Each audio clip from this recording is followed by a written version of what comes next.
你对替身挑三拣四，其实替身还看不上你呢。在荒木老贼的笔下，众多替身是如何看待本体的呢 ？SHIT。首先说明一点啊，以下出现的都是有自我意识的替身。OK， 第一位选手呢，就是爱打欧拉拳，把无敌俩字写在脑门上的白金之星。先说明一点，白金之星是有一定的自我意识的，但是不多，可能是荒木老贼刚搞替身做的没那么细。最早的时候，白金之星对承太郎绝对是有怨气，自己好吃好喝供着他，渴了有啤酒，饿了有小面包，无聊了还有漫画和收音机，可麦于强呢，一口一个恶灵。俺には悪霊が取り付いている。そいつは俺に何をさせるか分からん。喧嘩の時も、俺はその悪霊を必死に止めたんだ。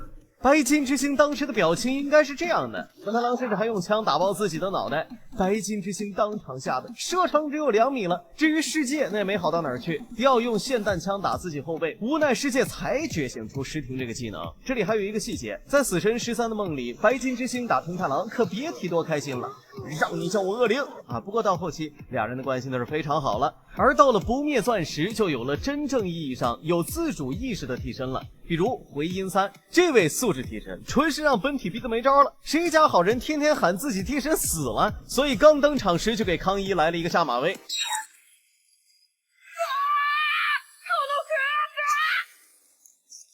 其实这也没办法，康一毕竟还是一个高中生，哪有什么替身战斗的经验呢？同样也是靠磨合后期变得默契。除此之外呢，本片还有一个你最想要的替身廉价把戏。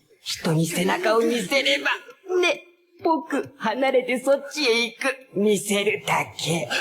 他对本体可就没那么友好了。廉价把戏的设定就是以更换本体为乐，可之前的本体会被吸干。荒木的灵感来源是日本妖怪背负小鬼，属于是狗见愁替身。OK， 接下来就是黄金之风篇的2位，首先是性感手枪。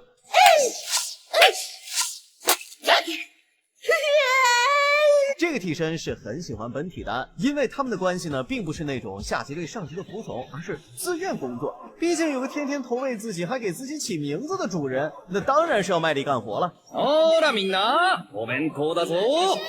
トスカーナのサラミはうまいぞ。对了，如果不让性感手枪们按时吃饭午休的话，他们是拒绝工作的。接下来看特里修，力速双 A 的弱女子，属于是自己觉醒的替身。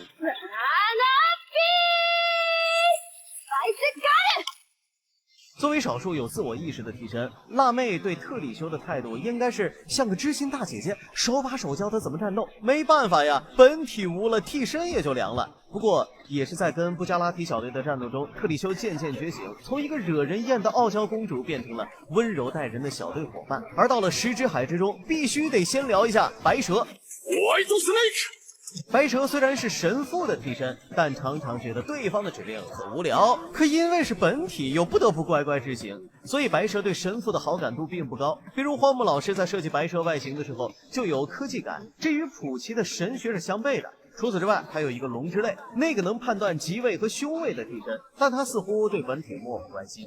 这货直接公开双方的吉凶位，甚至指导敌人躲避攻击，简直就是公正的不能再公正了。うっかり触れるなよ。ここがあんたの大凶の方角だ。守りきるんだ。さもないと決定的な攻撃があんたに向かう。OK， 由于篇幅有限，本期的视频就到这里。不知道你最喜欢哪个替身呢？